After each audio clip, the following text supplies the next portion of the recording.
So this will be our second official meeting with Minnesota Motorheads as a group. Our second official kickoff meeting, Yep. January meeting, yeah. Okay. You are. I'll ask you some questions too, okay? You got some answers?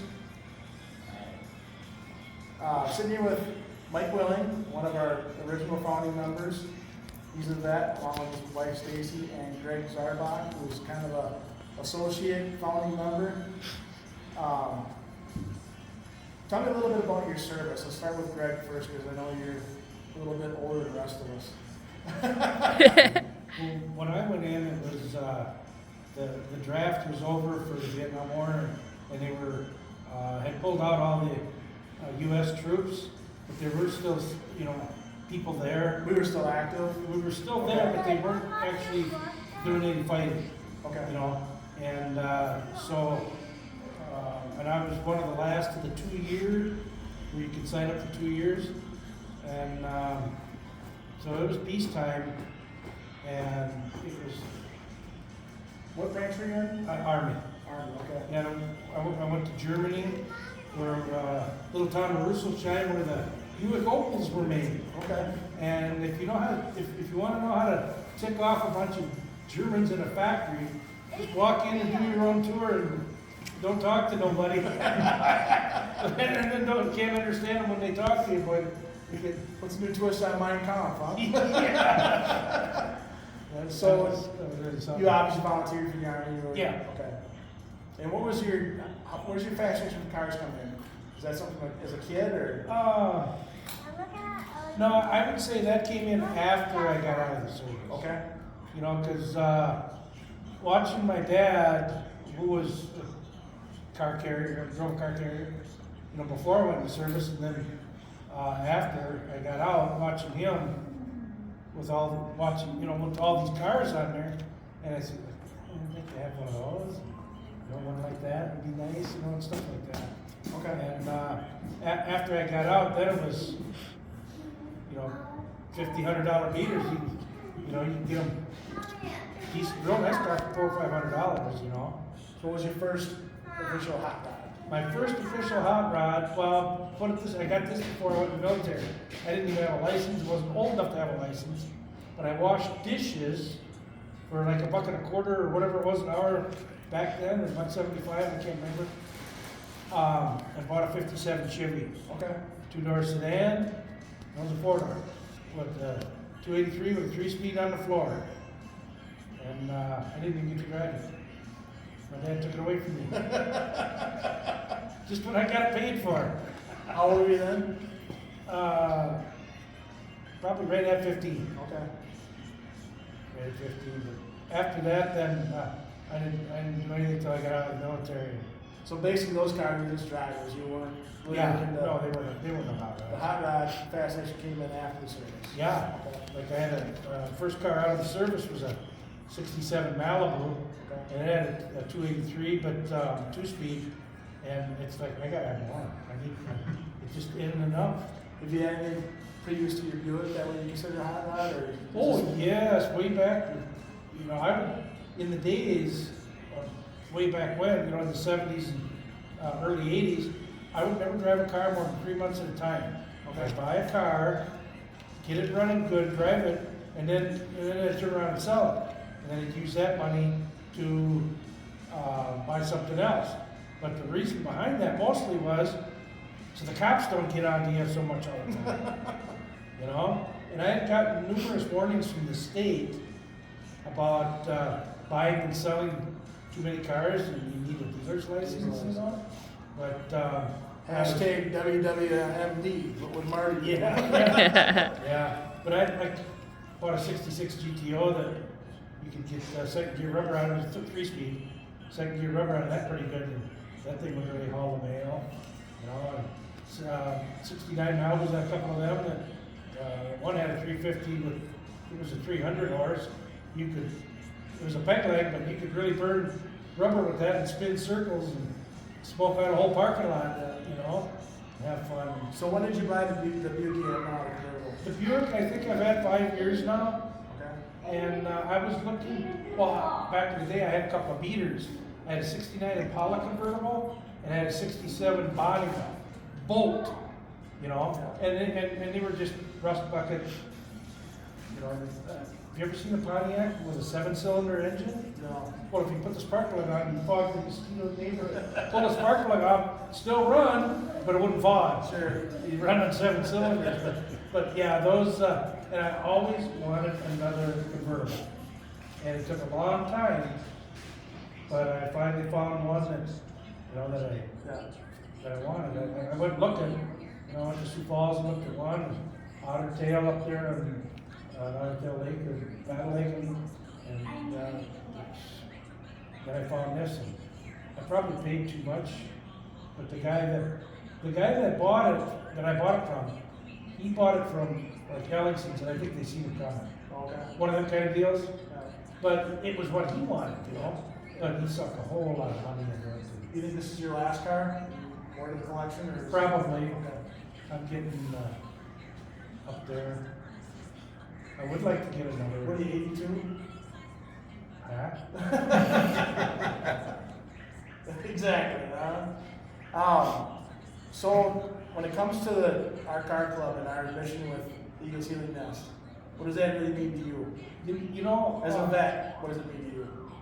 when I first met up with you guys, I can't remember which car show it was, but I thought it was Sauk Centre, not Sauk Centre, Osakis, but it might not have been that one either, but whichever one it was, it's just something appealed to me that this group of people, especially with the do it for the vets, was my kind of guys and gals, but my kind of people. Right.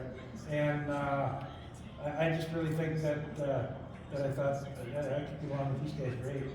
And I You've do. been an instrumental asset to our group, and we can't thank you enough for all you do. And Greg really stepped up last year and got a lot of new sponsorship from his area coming our way, and that really helped us out.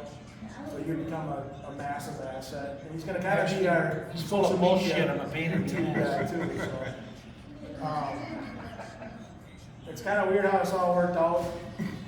We were with a different car club, and Mike's brother Tom and his wife Becky were part of the car club I was in.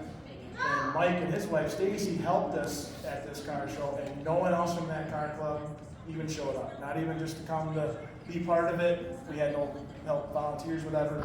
We chose to go off in our own direction and keep that connection with the Eagles Healing Nest.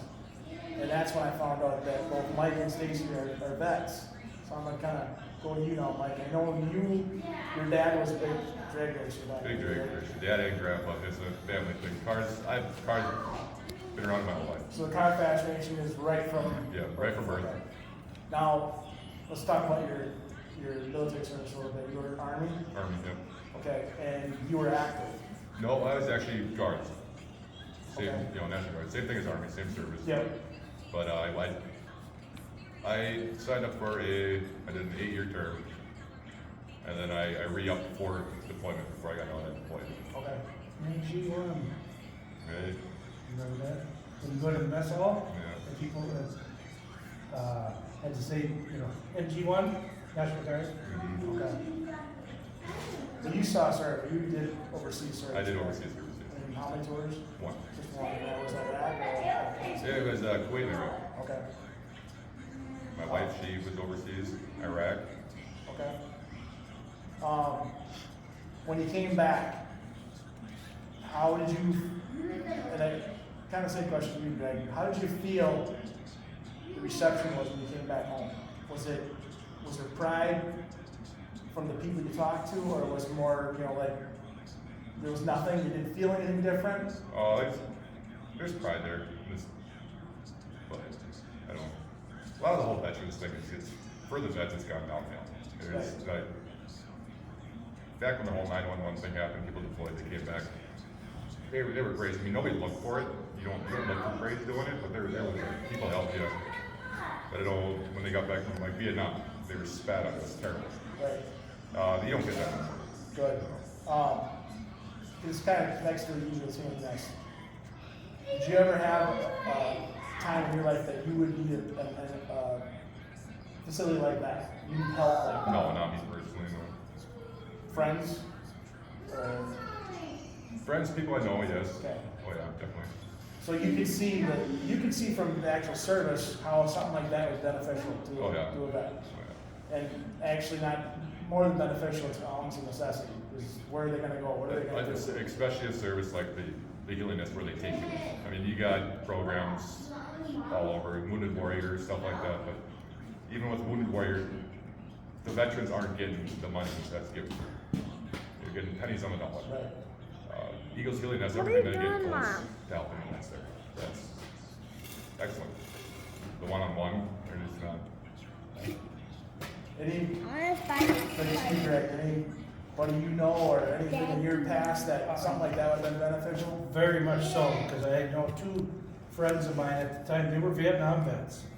And they come back messed up. One guy, he was a tank commander, he got a couple of tanks shot out from under.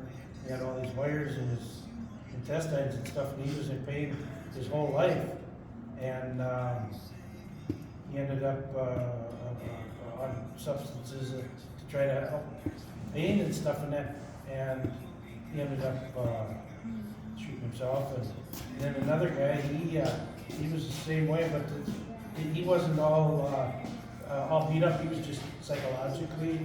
But he was a really good guy. You couldn't tell most of the time that he had any problems. But he could have sure used because this girl shunted him. I mean, really, he had fallen for her, and she gave him the boot, and he went off and did. It's like, Jesus, you know? The government has shit on veterans since this goes World War I. Right. Oh, yeah. I mean, they always promise, just like I was promised that I'd have medical benefits my life. I get none. Yeah. You know, none. And there's a lot more people out there that are in a lot more need than I am. You know, that need this, and they, you know. Do you guys ever, to both of you guys, do you guys ever find it interesting how big this community really is though? When you start talking to people, how, when we talk about cars, it's a passion of ours. We all have a passion for cars. When we talk about what we do for Eagles Healing, it's like, I want to be a part of that. I always find that's really, it's a cool vibe that goes with what we're doing. It is, but it also goes, like that feeling comes and goes with age groups. Younger age groups, you don't get that from. It's. Don't you feel too that the younger group doesn't care about cars? They don't. They don't. No. And that's, I think, you know, kind of an indoctrinated thing where they're just being taught that a car's not, it's not something you know, it's a luxury more than it is a passion, you know, or you know, they look at it more as a tool to get to and from. We look at it as, that's a pride and joy, that's something I appreciate. Yeah, it's the same way with like the American Legion and the VFW. People are just not interested in that. Yeah. No. I lost my interest in the Legion, you know. So I was 20 years or something. Yeah, that's right. So back to the cars with you now, Mike, is you did your service, you're back home, obviously married, you have kids. The car thing stuck with you, obviously. Oh, yeah. I know you have a collection of cars. Collection of Let's go through what you projects. got. Projects. Mostly Doesn't matter. Buicks. Mostly Buicks. You Okay. got 69 Riviera, 69 Skylark. Finishing my dad's 72 Skylark Okay. for him. Was your dad a vet? No. Okay. No. He missed out on it because he lost an eye in high school. Oh, okay. Otherwise, he probably would have been Vietnam. Okay. Both my grandpas are vets. I got an uncle who's a Navy vet. So the military goes deep in my Right. family, but in my immediate family, I'm the only one that served. Okay. And your current, what we call a hot rod, what is that? My 73 Torino. All right. You know, it was a family car from the people we bought it from, so we're gonna keep it as a family car, Cool. cruiser car.